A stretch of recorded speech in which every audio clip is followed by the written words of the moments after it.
Calgary is in the midst of yet another water crisis following yet another catastrophic failure of a major water line. A new report from an independent panel has some pretty harsh words for Calgary's water management over the last couple of decades. So how did things get so bad? What can other cities learn from Calgary's water disaster? That's next on the Line Alberta podcast.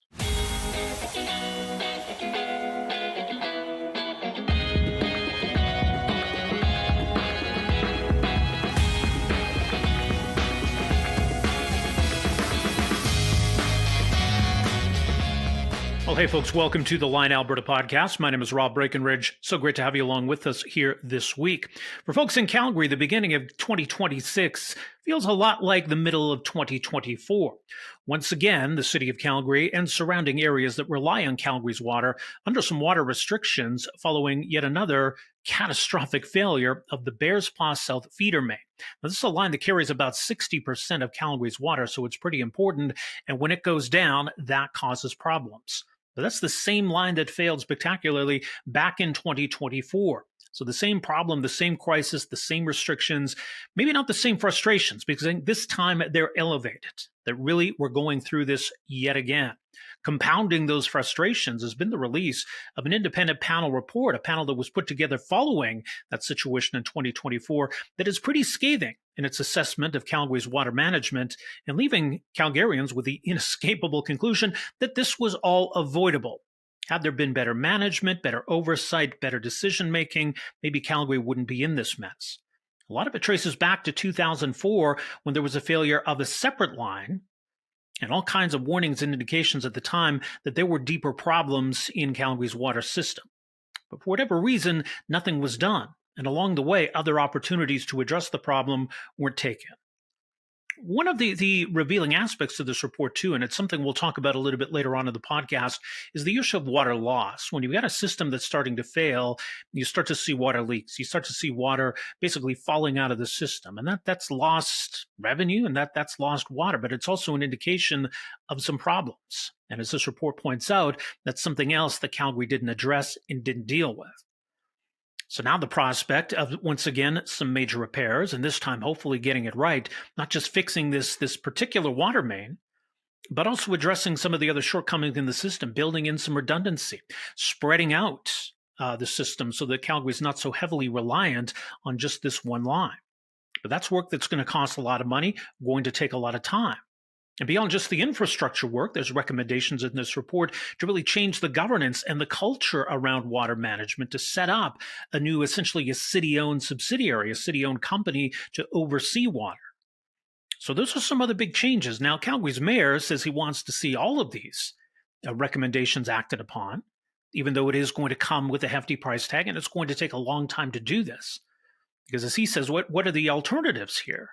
To just continue on with these problems and these challenges? Because here's the other thing. As Calgary gets set to embark on all of this work, there's no guarantees that something else won't go wrong yet again. And I think that's also compounding the frustration of Calgarians. Now, in terms of what kind of water restrictions are going to have to remain in place, I guess that remains to be seen. You're also seeing, I think, some impatience and frustration there. And just the sense that why are we doing this if it didn't have to be this way? So that's one of the challenges Calgary's been facing in recent days, is just trying to keep water consumption levels in the sustainable zone. Because if you run into some kind of other crisis or some sort of major emergency, you could have some real problems on your hands. So we'll explore in this episode how things went so badly for Calgary, what can be done to address this. I think the other thing is, what can other cities learn from this? The report that we're talking about does point out that other cities have taken steps when they've had problems to do the work that needs to be done, to make the necessary fixes. So not every city is in or potentially in the same boat as Calgary, but some could be. And you don't want to learn the hard way that you're in that situation. I think that's exactly where Calgary is. So later on in this episode, we'll get some industry perspective. We're going to hear from Micheal Montanero with Smart Aqua Technologies, one of the industry experts, I think, that's been warning the city of Calgary, especially on this water loss issue, for a long time. So we'll get some industry perspective on this whole situation coming up a little bit later. I'll begin in this episode, though, a conversation with Kerry Black. who's an associate professor, also Canada Research Chair of Civil Engineering at the University of Calgary, with a particular focus on water systems and wastewater systems. Some insight from her on why things got so bad in Calgary and where things go from here. Here's our conversation with University of Calgary Professor Kerry Black. Well, joining us now for more on Calgary's water situation, this latest water main break, and a lot of the questions moving forward in light of this pretty scathing independent panel report. Very pleased to welcome here to the Line Alberta podcast, Kerry Black, who's a Canada Research Chair and Associate Professor at the Schulich School of Engineering, University of Calgary. Professor Black, great to have you with us here. Thanks for having me. Just first of all, your assessment kind of where things are at, right, with now this second catastrophic failure in 18 months, and I guess maybe now some determination moving forward to address the problem. But in the meantime, what kind of problems might we run into? Yeah, well, certainly the second break was unexpected for most people. I think, we continued to be worried about the quality and state of the pipe, but the city had done quite a bit of extensive monitoring and repair work after the first break. So this was, firstly, quite unexpected. Mm-hmm. But by the same token, water mains break often. It's pretty standard. It just doesn't make the news because they're usually on smaller pipes, and smaller pipes are usually 4 to 5 times more likely to break in our water systems. You don't normally see the big pipes breaking. But again, given that this pipe had already broken so catastrophically about a year and a half ago, really unexpected to have seen this happen, especially, right before the holidays, or right during the holidays, I should say. It's interesting because, clearly there's some issues that Calgary's been dealing with in terms of decisions made over the last couple of decades. But I don't know that other communities, other cities across the country should just take for granted that this is only a Calgary problem, or these are uniquely Calgary issues. What are the takeaways, or is this something that's potentially an issue elsewhere?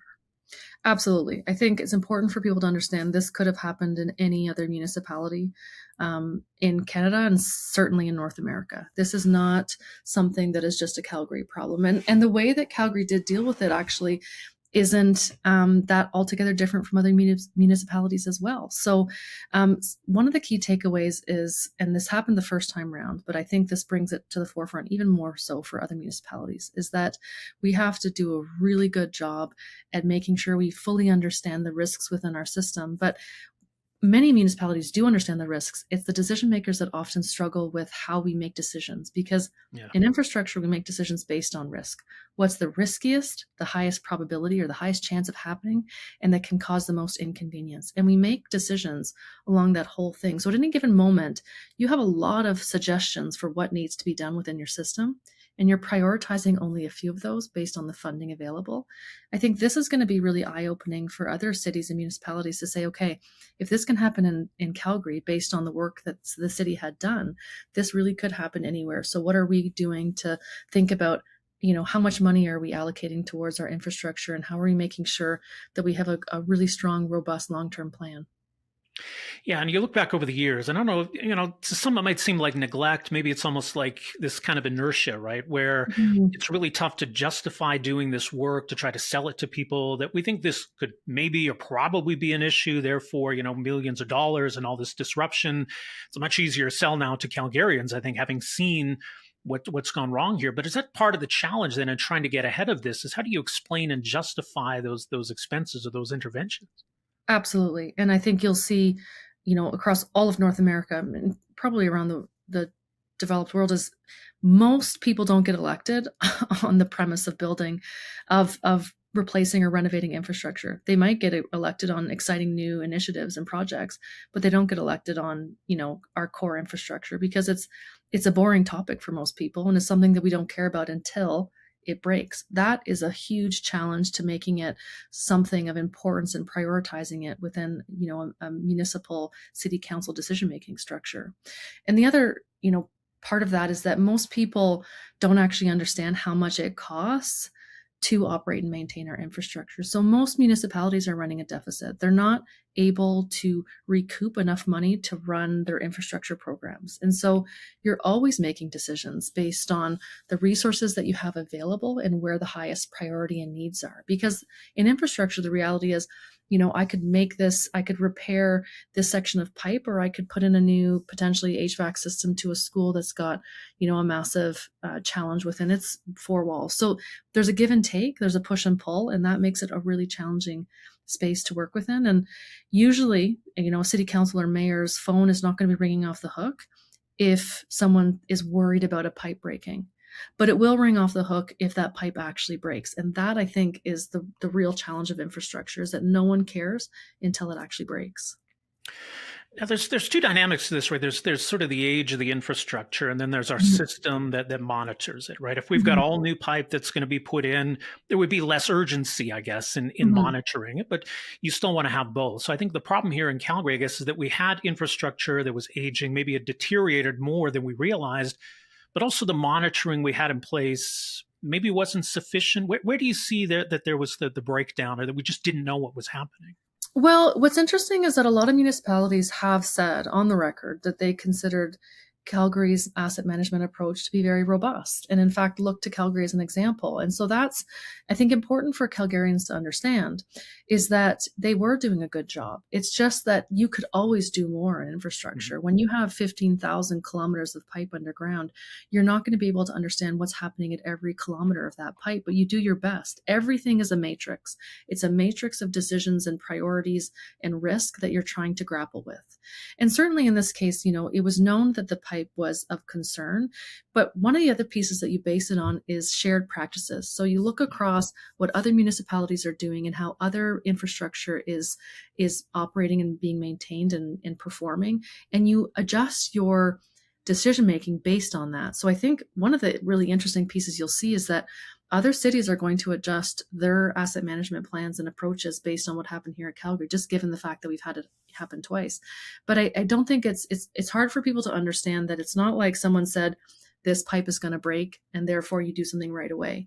Eventually, the aging infrastructure deteriorates. It doesn't always result in a catastrophic failure, but it does continue to deteriorate, especially when you don't invest in it. One of the interesting things is coming out of the report is even the author of the report was asked quite pointedly, once we make these repairs on this pipe right now, could it break again? And his response was, well, it's hard to say. And I think that is so important for people to understand, is that you can read that report, and even the report writers telling you it's hard to predict when things or if things might break. What you do is try and get as much information as possible to better understand it. But there's times when that information is reliable, but it might not be the full story. And so that's what's happened in this case. When it comes to governance and oversight, one of the recommendations here is for Calgary to have something similar, I guess, to what Edmonton has, almost a separate agency or body that's more specifically in charge of, responsible for water. Do you think that's necessary? And I guess further to that, is this something that should still be municipal responsibility? Because I know the Alberta government has mused about taking on more of a role here. Yeah, and so firstly, it would be completely unprecedented for the province to have a role in the municipal infrastructure program. I mean, that's because they don't have, while they have, support, they don't have the technical expertise. They don't have the engineers and individuals trained in asset management. I do want to clarify, this is an area that you're trained in. And so it's not something that you can just pick up and understand from day one. You spend years of your career learning and understanding it. It would be unprecedented for the province to play that sort of role of specific oversight. And I also think it's somewhat of a slippery slope to say that this couldn't happen in a city like Edmonton, where you have a secondary arm's length organization. At the end, all of those funding decisions still come back to the city. The way in which we allocate funding and make those decisions still come back to the city, and they're all being done by professional engineers. And we saw within the review by our licensing body, APEGA, that there was nothing that was done wrong in this case. And I think that's really important to highlight. This is not a case of like active neglect or negligence, or even the word mismanagement is dangerous. So to me, it's a slippery slope to say that this couldn't happen with a different entity. In fact, that's an argument that a lot of people say towards moving towards things like privatization, but that actually gets you away from more of that governance and oversight. There's a huge amount of responsibility put on the backs of the city of Calgary to make sure that we provide this public good. Water is a public good. It's a public health tool. And every single municipality, with the exception of just a few, operates this way that the city of Calgary does. So I don't think anything would necessarily be different. I think the biggest difference maker in how we manage infrastructure is money. And the more money that we can put back into the infrastructure system, the better off we'll be, because the reality is across Canada, it's a $300 billion infrastructure deficit. And a huge portion of that is water, wastewater. I think there's an opportunity now. I mean, both when it comes to the design of Calgary's system, right? I mean, having been so heavily reliant on this Bear Spa South Feeder main line, I think it's about 60% of the water it carries, maybe building in some redundancy or shifting that reliance elsewhere. And I think even bigger picture, just our whole relationship with water, the fact that I think we all just kind of take it for granted, and moving forward, some of the challenges we're going to face when it comes to water supply, for example.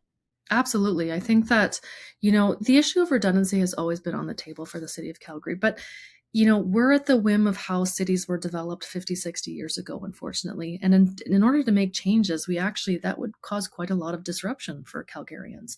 And so we have to be prepared to have that level of disruption in our everyday lives. We have to be prepared to pay for it too. And a new pipeline is not as simple as I think people would like to think that it is. That'll help on one section of our distribution network. But the reality is, smaller pipes, like I said, are 5 times more likely to break. And so our smaller pipe network also needs to be operated and maintained effectively. So this doesn't make the problem go away. It's just one of the problems that's helped within this process. So that's part of it. And then the other part is our relationship with water. At the end of the day, the unfortunate part of the break last time is that people returned to normal really quickly. And you saw it even just on this break that people had a really hard time reducing their water, are having a hard time reducing their water. And we're talking, 25 to 30 liters per person per day is what we're asking people to reduce by. And in some parts of the world, that's 3 times more than what someone might live on, during one whole day. So, and I know that's, a bit of a stretch for people to think about, but the reality is we're asking people, to not wash their hair in the morning because our showers take up a tremendous amount of water. We're asking people do you really need to do the dishes right now? Can you hold off? Can you wait a little bit? Do you need to wash your clothes? And that was hard. And it's hard because people right now pay very little for water. And, you and I can turn on the tap and we can walk away and no one's really going to come knocking on our door and say, hey, have you thought about reducing your water? And that's a problem. And so we don't value it the right way. We don't pay enough for it. And so we misuse it because it's so much easier to do that than it is to make, larger behavioral changes to the way that we interact with water. I sense that frustration. And I mean, that's one of the challenges here because, I think people look at that and say, well, you want me to take a 3-minute shower, but, the car wash is open or there's, 18,000 people at the Flames game and thousands of flushes, in a 3-hour span. And I think businesses rightly say, well, why does it fall on us? Why do we have to take another financial hit because of, what the city is responsible for? So I don't know what the answer is, but it's really challenging to get that message across, it seems. Absolutely. But the reality is because water is a public good and it's a tool of public health, it can trigger a different response. So if we aren't able to continue to reduce our water, we can easily enter a state of emergency. And that's because the city and the province have a responsibility. It's a human right. But that human right isn't 300 liters per day. That human right is, can be much lower than that. And so it's challenging because people don't have an appreciation for it. Businesses, rightfully so, don't want to be impacted by it. But the alternative is that we end up in a state of emergency where these things are now not recommendations, they're dictated to us. And the province and the municipality have that right because of the fact that it's in a public health tool, which means I'm going to protect everybody instead of protecting one. And that's really an important strategy to be able to maintain, a healthy water system. In this case, there are little things that businesses can do. There are little things that individuals can do that'll help with that 25 to 30 liters per day. Certainly, it's not just on the backs of individuals. We have, commercial and industrial uses of water within the city that are big contributors. And across the province, it's much larger. But from an individual perspective, it's the easiest thing in the world to reduce by 25, 30 liters. Truly it is.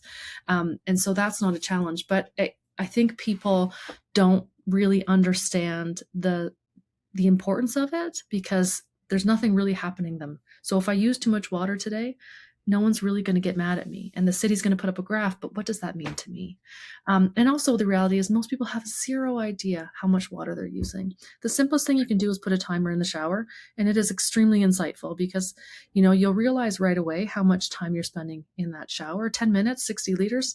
Already you're, on a good day, that's a lot of water. So little changes is all that people are really asking for. And that part of it is, the way that we all behave. And so it's behavioral change that's the hardest kind of change to do. Let me just ask you this: the challenges in the months ahead. The mayor has likened it to like we're doing a heart transplant, but the patient's awake, or we're Yeah. fixing the airplane while it's in the air. Yeah. But it is a challenge to do this work and still have a functioning system, right? Mhm. Absolutely. And certainly if we had redundancy, it would be easier. It wouldn't be as much of a disruption. That's really what redundancy is for. It's for when you have a disruption, right? And redundancy means that I can continue to use the water in the same ways that I always have. And I don't know if that's necessarily helpful in this case. I think it's important for people to maybe think about reducing their water, and think about their relationship with water. The redundancy would have helped that, obviously. But moving forward, it's not going to get any easier. So we're talking about full-scale replacement. That's going to be a major disruption to everyday Calgarians. There's no getting away from that. And if we think about the fact that that usually happens in the spring and summer, those are peak times for all of the things that we do here in the city of Calgary. So I think we're going to see, a challenging time ahead. But if we can get through it collectively and learn from it, I think we'll be well positioned for years to come because infrastructure challenges are not going away. They're going to continue. And I think a lot of other cities are going to be looking to how we manage this moving forward. Yeah, definitely. Well, we'll see how that whole plays out moving forward. Kerry Black, appreciate the insight. Thank you so much for making some time for us here today. Thanks for having me. All right. Well, once again, that was Kerry Black, Associate Professor and Canada Research Chair, the Schulich School of Engineering, University of Calgary, and kind of a good overview of some of the challenges Calgary faces moving forward, both in terms of addressing this infrastructure challenge, also in terms of just the management, the oversight of the water system, and also for people who use it, our own relationship with the system and various aspects maybe that we all take for granted. But no doubt some big issues Calgary needs to deal with moving forward, and I think probably other communities as well.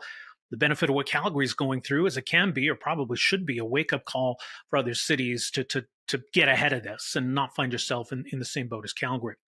I did also want to get a different perspective on all of this, and someone in the industry. One of the issues that came up in this panel report was some criticism of the city of Calgary and City Hall for not listening to outside voices, not listening to industry experts. Now, one of the issues that I think many have highlighted over the years, and it's also dealt with in this report, is the issue of water leaks. How much water does the system lose every year? Can you really know for sure? Once you've got ailing and crumbling infrastructure, those leaks become bigger and bigger. And when you start to get into the situation where it represents millions of dollars worth of water every year, that's a big problem, but also an indication that your system has some real problems and that it could result in these catastrophic breaks like Calgary has seen now again twice in the last 18 months.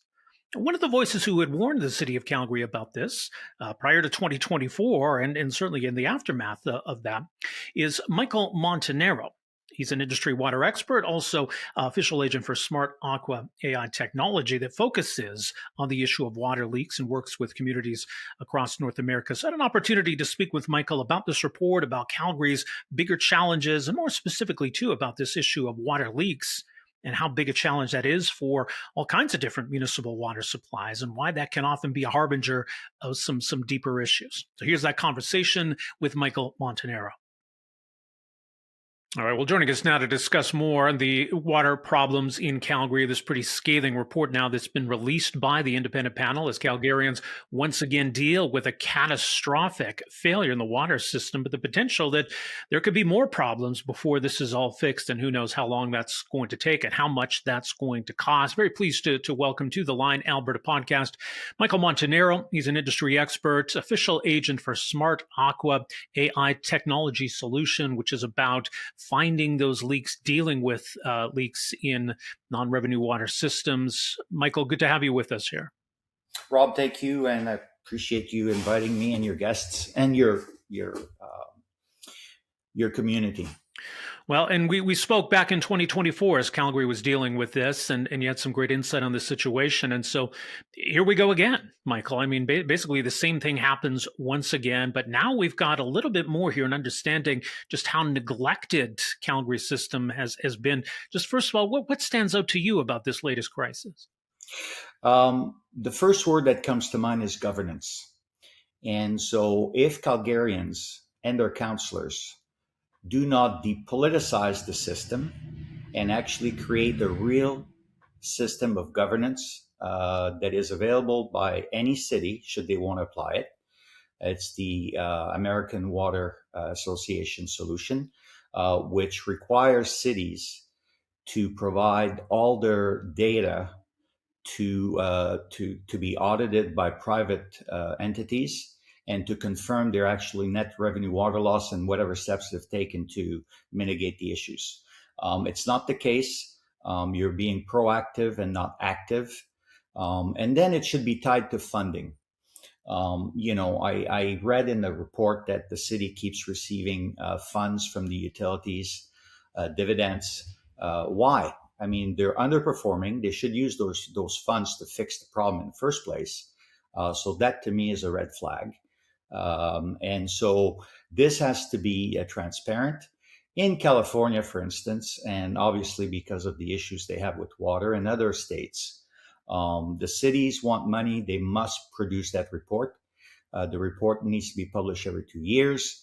And then in that report, it tells you exactly what their water losses are.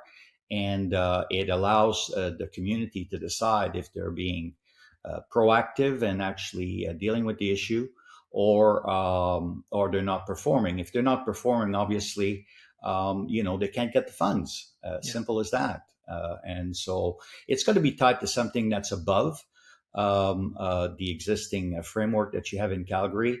Again, it sounds like you have a club at City Hall that, the report is vague on how they arrive at their methodology. I hear Premier Smith talking about 20%. Somebody lied to her, or at the very least, they misinformed her. And that's troubling to me. There's no way that it's 20%. It's much closer to 32, possibly as high as 40. And that's really dramatic. Now, Rob, we talk about water loss, and it's a significant cost. But this structure, what happened, it happens every day, twice a day in your city. Yeah. About this. And nobody reports it because it's undetected. It's not being reported by citizens or businesses. Oh, there's a leak in my backyard, whatever the case may be. But there's a larger cost, and the cost is to Calgarians themselves. Other than the water loss, which amounts to anywhere between $10 to $20 million, we can only give you a definite number if we get the information from the city. And obviously, they're keeping all the numbers close to their chests. But the fact is that the cost to the citizens, our higher cost is to come in the form of taxes, insurance cost. The other cost that they need to bear with is the psychological cost attached to this. There's a university professor in Concordia University that reported that for every dollar that the insurance pays to claimants that have suffered, an additional dollar is a cost that they bear themselves resulting from this. If you had a flood in your basement, you well understand that you're going to have premiums going up. So that's a cost. You have to deal with the stress of dealing with the situation. You have to lose work. So all those costs are not being spoken of, but they're real. And if this continues, it's just a tremendous cost to society, truly. Well, and the report talks about these water losses, and that's the thing. And these water losses can indicate where you've got a problem with your system. So you're ignoring warning signals, but you're also basically throwing away millions of dollars a year. If you've got a system like Calgary's, as big as it is, that's losing 30 or maybe even 40% of its water just because of a crumbling infrastructure, that's millions upon millions of dollars, isn't it? It is indeed. It is indeed, and it's not a Calgary problem. It's a Canadian problem. Calgary is in the news today. Next day it will be Montreal. I have a little bit of tidbit for you. There was research made in Montreal by some university, and I can't quote them because I don't know who they are. But anyway, the basic truth is this, is they wondered, why are the trees in Montreal so flush and so nice? If you've been to Montreal, you can see all the trees lined up and they're so healthy. Yet we've suffered the stress of global warming, increased temperature and stuff like this. So they wondered why. Well, the trees are surviving on water loss that the city cannot contain. And that's why the trees stay healthy, if you can believe it. So that was the determination. So it is a huge problem. It is a problem of governance. We, as a company, cannot solve the problem on our own. Yeah. It's too large of a problem. You need a partnership of different technologies to achieve this. You need a metering system in every residence and businesses. You need to collect the data. You need DMAs in new subdevelopment where you have a central hub that can quantify the water going in and out, et cetera, et cetera. So it's a partnership. We hope that somebody because you have the engineers and you have the know-how, you just don't have the governance. And so what I'm looking for is somebody to give us a call so that we're able to work in partnership with your province. I will live here tell you that we will provide this pilot project free of charge to your province. And I've said this to Mrs. Schultz before. And there's no cost to you. We'll provide you the evidence. And if you like what the technology is providing you, then let's move forward because this is essential. And the bottom line is Calgarians are suffering and the reputation of the city as well. Well, no kidding. A city that has aspirations of continuing to grow to 2 million people. You want to attract businesses to your city to make those big investments. If the perception is Calgary doesn't have a reliable water system, what does that do to a city's, as you say, reputation and aspiration? My understanding is that we go to Mars and other planets looking for water first. Why? Because it's the most important component for life. Yet here, we just pay it lip service at best. And so it's unacceptable. There has to be a consensus amongst Calgarians to demand from their councillor, but I would say even more because the governance is supposedly there. There's a gentleman, let me see if I have his name here, Steve Craig. He's the municipal approval engineer at Alberta Environmental Parks. Anyway, I spoke to him. He loved our technology. And he's in fact a person that would be able to integrate this, but he said he cannot provide this governance because the cities must be willingly want to be part of this governance system, and his hands are tied. And so, why is his hands are tied? Really? Yeah. I don't know. I'm just thinking that there's something larger at play here. And reading the report, I was extremely frustrated. There's nothing to back up the numbers. So we demand that they release all the notes and all the information that they supposedly received to arrive at their calculation. Like, anybody can throw a number in the air. It's not good enough. Not in this case. It's happened before, and it will happen again. Imagine you have another 20, 25 pipes that are at risk. Are you and I going to talk again tomorrow?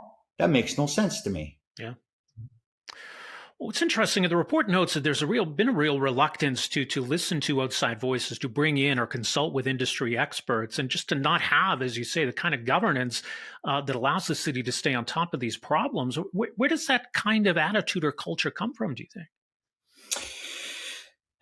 Again, it's a systemic of Canada and even in some cases in the U.S., but the U.S. has a lot more pressure on water than we do. And so personal attitude have to change, first of all. Everybody should understand at a personal level that water is precious. The cost of water is an issue. If this was oil, we wouldn't be talking, you and I. There's amazing governance in oil, and they run in pipes. And guess what? We never hear anything because it's money. Somebody's making money, so they're making sure that it's protected. So basically, at the end of the day, it boils down to this ingrained club type mentality that they have, that they know how. You know what?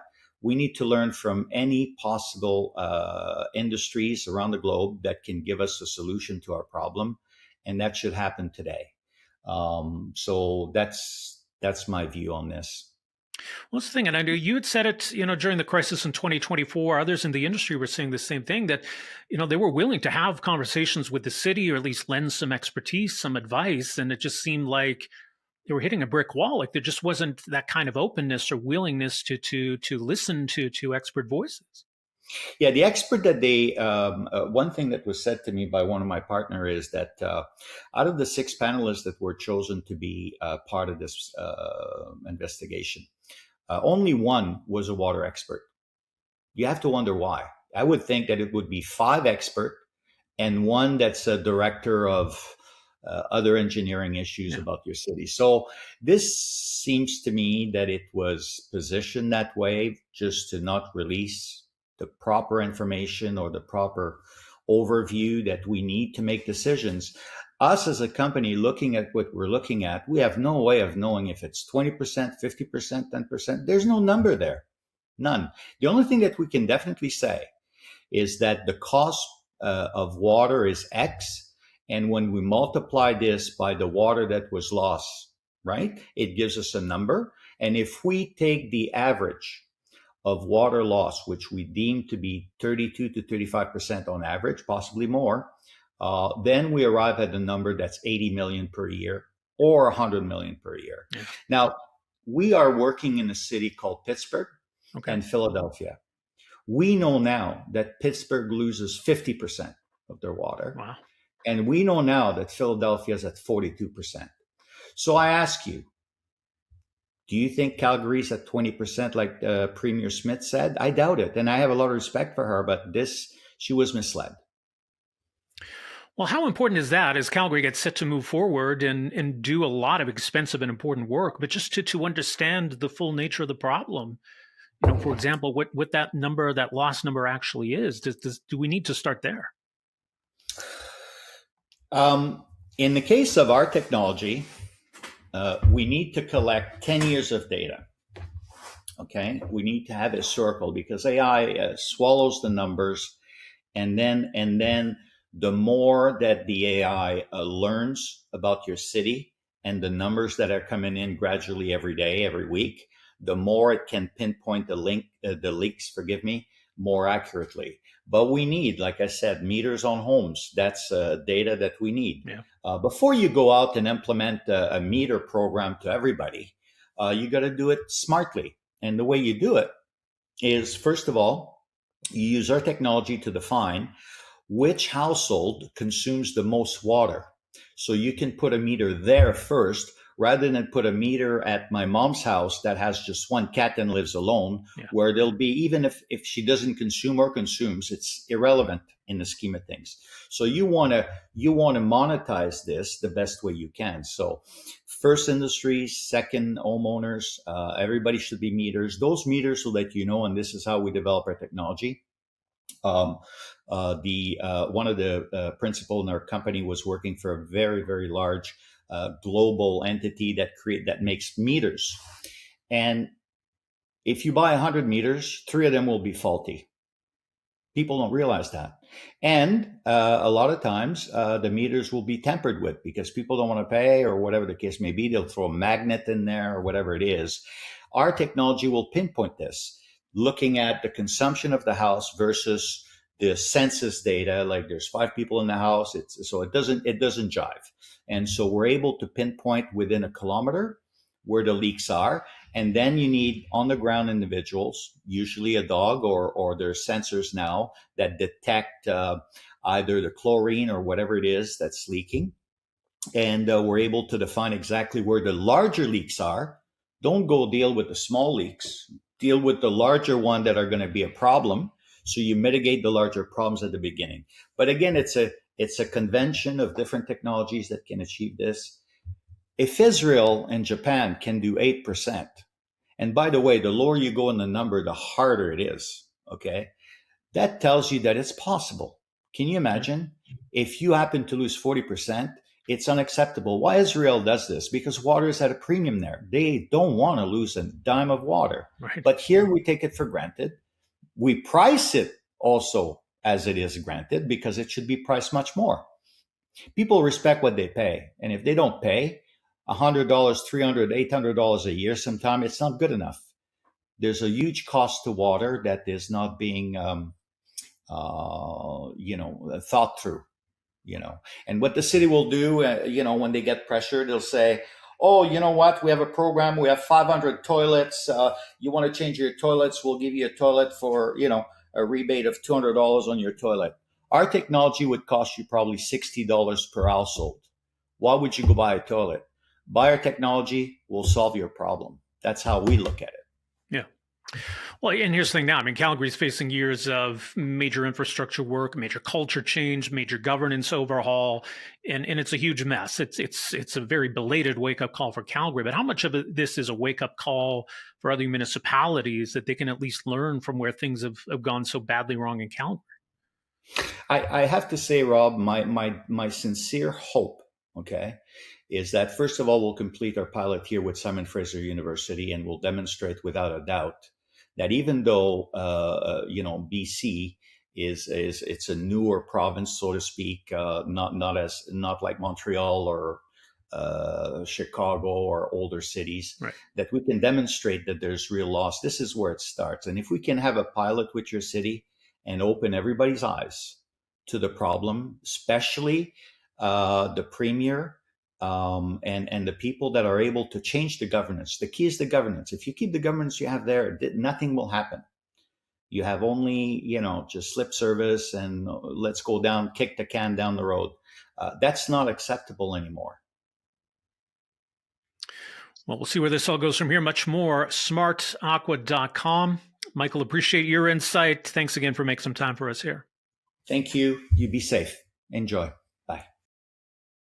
All right, once again, that's Micheal Montanero with Smart Aqua AI Technology Solutions, his perspective on what's going on with Calgary's water supply, water system. Of course, also thanks to Kerry Black of the Schulich School of Engineering at the University of Calgary. So we'll see what happens in the days and weeks ahead. In Calgary, obviously, it's, a fluid situation, pardon the pun, just in terms of the repair work that's now started to begin and what that means for the system and the need for some level of restrictions moving forward. And again, I mean, it could be a situation where it's weeks or months of various water restrictions, and how much are people willing to live with that and deal with that? We talked about it with Kerry Black, is that tension between what's falling on households and what they see with businesses, and how much should fall on businesses, who should bear the cost of all of this. It gets into our whole relationship with the system and what we pay for it, and so much of which we take for granted. And I think that's part of the big conversation moving forward here. But in the meantime, a lot of work to be done in Calgary. So we'll see what happens, both in terms of fixing this immediate problem, but also some of those bigger fixes that are needed to the overall system, building in some redundancy, some new lines, rebalancing the system, and of course, setting up a separate body of oversight and governance, and just that whole culture change. None of that's going to be easy. None of that's going to be quick, and it's not going to be cheap either. So that's what Calgary has to deal with. I think for other cities to watch this whole situation unfold, realize maybe what they want to try to get ahead of, and learn some lessons from what Calgary's going through. So I think we're far from being done with this issue, but it is a constantly evolving situation. So we'll keep an eye on things. We do have a piece up you can find at The Line, readtheline.ca, on this whole mess in Calgary. This pretty scathing report, honestly, from this independent panel, and how things got so bad in Calgary, and how this can or should be a wake-up call for other municipalities. So again, you can find that at readtheline.ca. You can find more from us, including this podcast, of course, alberta.readtheline.ca. Be sure to follow and subscribe. And of course, you can download and get this podcast at your normal podcast locations. My name is Rob Breakenridge. Thanks for joining us this week on the Line Alberta podcast. We'll talk to you again next week. Take care.